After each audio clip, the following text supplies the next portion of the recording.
Saya mau bahas yang Pak Julhas, boleh kali ya? Sikat Pak, sikat Pak. Pak Julhas di sini bilang nggak ada izin yang terbit. Betul Pak Julhas, nggak ada izin yang terbit tahun-tahun belakangan. Bahkan sejak 2010 kalau tidak salah ya. Karena kita memang udah ada moratorium izin. Tapi di dalam izin-izin yang udah diterbitkan ini masih ada hutan alamnya. Berapa jumlahnya? Jutaan Pak. Jutaan Mas. Jutaan hektar. Di dalam konsesi sawit itu hampir 2 juta. Di dalam konsesi HTI 1, jutaan hektar. Apakah ini mungkin terdeforestasi? Mungkin. Inilah yang disebut deforestasi terencana, deforestasi yang legal. Lah, ini mau apa fakta ini mau dihapus begitu saja? Dihilangkan saja. Artinya kalau benar-benar mau menebus kesalahan, beliau mengaku di sini menebus kesalahan kan? Beliau bilang bahwa saya dulu begitu ya, punya kesalahan. Kalau mau menebus kesalahan, kita sebenarnya tidak berbicara soal Pak Julhas. Kita nggak berbicara soal Raja Juli.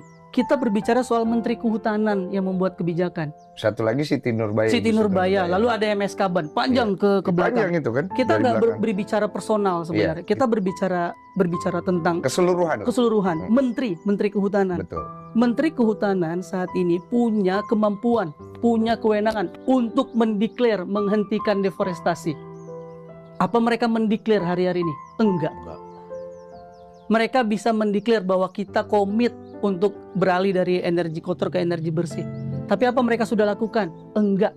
Mereka masih membangun PLTU, mereka masih membangun energi transisi. Enggak ada yang mereka bangun.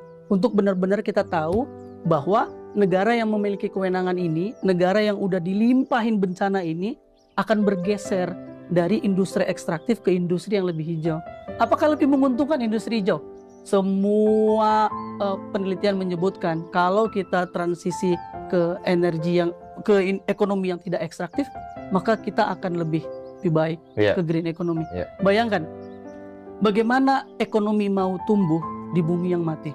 Bayangkan tadi Aceh, bagaimana mereka mau tumbuh, bagaimana mau mereka berekonomi kalau saban hari, saban tahun terkena bencana. Nggak akan ada.